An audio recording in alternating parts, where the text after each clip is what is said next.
MySQL has a number of useful numeric functions, and we're going to talk about those in a moment. But first, I want to talk about numbers a little bit. Select 320. So 320 here is a literal number, and when I press go, you'll see the result is 320. You can also get numbers from a database.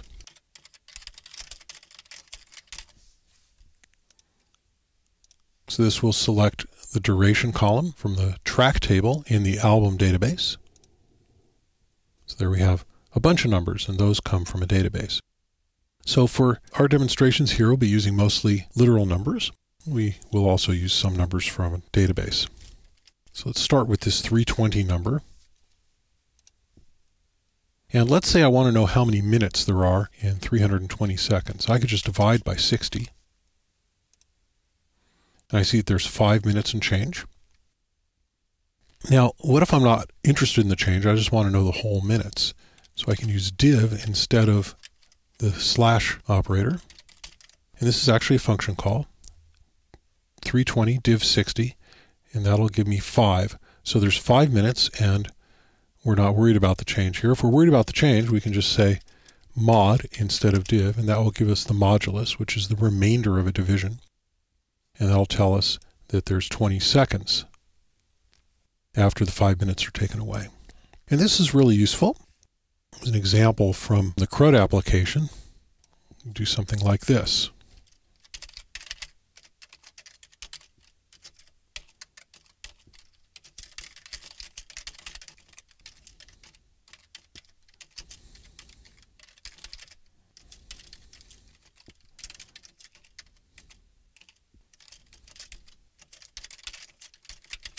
And this will give us all of those durations from the track table in the album database formatted as minutes and seconds. So if we look at this, and when we nest functions like this, we want to look from the inside out. We use lpad to format this function. So this is the function here, duration mod 60. That gives us the remainder. It gives us the number of seconds after the minutes are taken away. I want to format that to be 2 characters long and padded with zeros on the left. And so the lpad function does that. And that's from here to there. And that is one argument to this concat.ws, and we're using the colon as a separator. Concat.ws is covered in our string functions section. And we're using the duration div 60, which is the number of minutes, and the padded number of seconds, padded on the left with zeros, from track. And so this will give us the minutes and the seconds, and the seconds will be padded with zeros on the left, separated by a colon. And there we have it. So 320 seconds is 5 minutes and 20 seconds. We have 544, 456. And you'll see that the numbers that have a number of seconds less than 10 are padded on the left with a 0. There's one, and there's another one. And we'll see that the numbers for the minutes are not padded, and yet then when there's more than 10 minutes, it shows that way. So this is a useful example, and this is actually how it's done in the CRUD application. We'll see that later when we look at the code of the CRUD application. There are other useful numeric functions that you'll see commonly used in MySQL, and let's pick another literal number to use for this example. Select 125. That number is in base 10, which is commonly how we use numbers in our day-to-day life. But let's say that we're a computer geek and we want to see it in base 16. You can say convert 125, 10, 16. Base 16 is also called hexadecimal. And so we're converting from base 10, which is also called decimal, into base 16. And the number in base 10 is 125, so it'll give us the result in hexadecimal. You can do the same thing converting to base 2. And you can convert the other way around as well.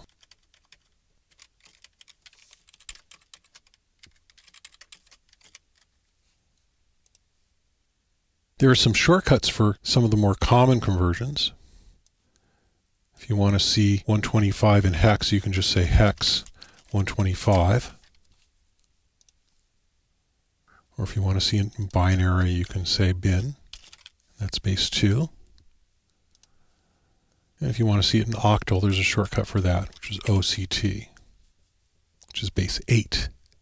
So those are the conversion functions. Another common numeric function that you'll see is the CRC32 function.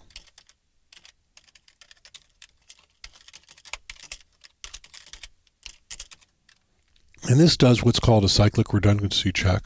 It's a form of a checksum. It'll come up with a unique number that represents this string. And it's CRC32, which is a common form of CRC, a common form of hashing. There's different words that are used to describe it, and you'll see it a lot. And there's the number, and it comes up in decimal by default. And if you want it in hex, which is also common, you'll see this very often, this construction here. Right? And you'll also commonly see it used from a table. Say select title and the CRC from the track table. And even though it's just a 32-bit number, you'll see these numbers are almost entirely unique for most lists of less than a few 100,000 of things. So it's often used for hashing and for indexing into data structures. So you'll see that now and then. There's also a complete set of trigonometric functions, and we're just going to look at a couple of them because we don't want to get into too much heavy math here. Like, for instance, degrees from radians.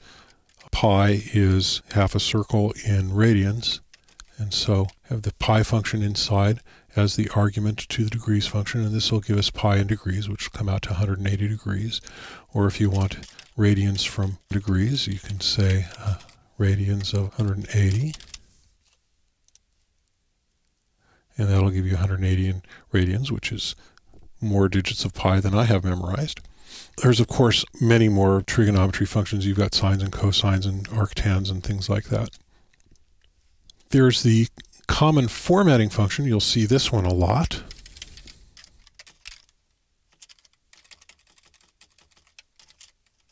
And what this will do is it will format this large number with 2 decimal places, and it'll put commas in between the digits in the number. And so there we have an easy to read number, and you'll see this function used a lot. And it's internationalized, so if you're using a different locale in your installation of MySQL, it'll use periods instead of the commas and commas instead of the periods if you're in Europe. Or, however it's set up on your computer in your internationalization localization. Another common function that you'll see is power. It's spelled P-O-W. So this will give us 16 squared. Or if we want a larger power, 16 raised to the 8th is a big number. And the random function is also very common. It gives you a random number, and every time you call it, you get a different random number. Numbers are all less than 1. And this is actually very, very useful. For example, you can select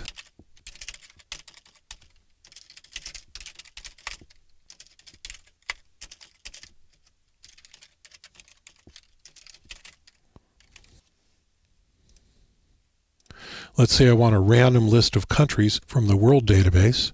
This is a very common way to get that. So this will give us random records from a database.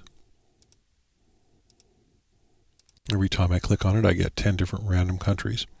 And if we want, you can seed the random number generator. This is interesting. And it'll give you the same random list every time because it's starting from the same place in its randomization. You guess a different number, it'll give you a different. But each time I click it, it's the same.